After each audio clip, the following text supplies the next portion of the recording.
You guys know you maybe read the article about Matthew Perry. Chandler Bing from Friends, you guys know the actor.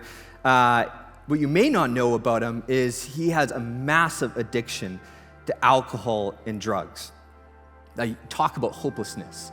He's been through 60 detoxes, 15 stomach surgeries. He's been in and out of rehab like 16 times. Like, at what point do you just give up?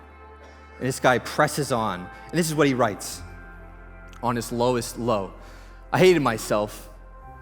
This was a new bottom. I didn't think you could get any lower in my previous bottom, but I had managed to do it. I was a desperate man.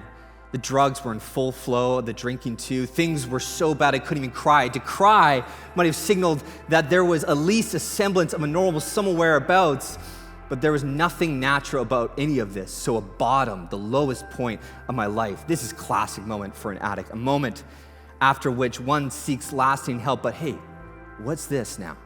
As I sat there looking into the kitchen, I noticed a crinkle in the atmosphere. Perhaps someone not at their bottom might have waved it away as nothing, but to me, it was so compelling that I couldn't look away. It resembled a kind of like little wave in the air. I had never seen anything like this in my life before. It was real, true, tangible, concrete.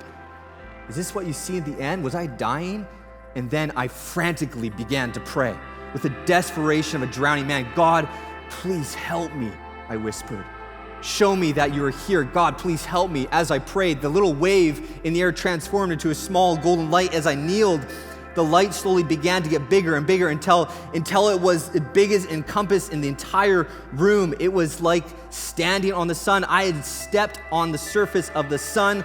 What was happening, and why was I starting to feel better, and why was I not terrified?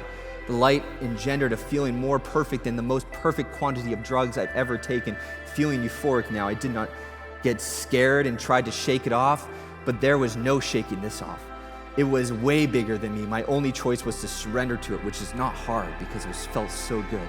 The euphoria had begun at the top of my head and slowly seeped down throughout my body. I must have sat in it for 5, 6, 7 minutes, filled with it. My blood hadn't replaced with warm honey. I was warm honey. And for the first time in my life, I was in the presence of love and acceptance and filled with an overwhelming feeling that everything was going to be okay. I knew now that my prayer had been answered. I was in the presence of God. I started to cry. I really started to cry. This shoulder shaking, kind of uncontrollable weeping. I wasn't crying because I was sad. I was crying because for the first time in my life, I felt okay. I felt safe, taken care of. Decades of struggling with God and wrestling with life and sadness, all being washed away like a river of pain gone into oblivion. I had been in the presence of God. I was certain of it. And this time, I prayed the right thing. Help.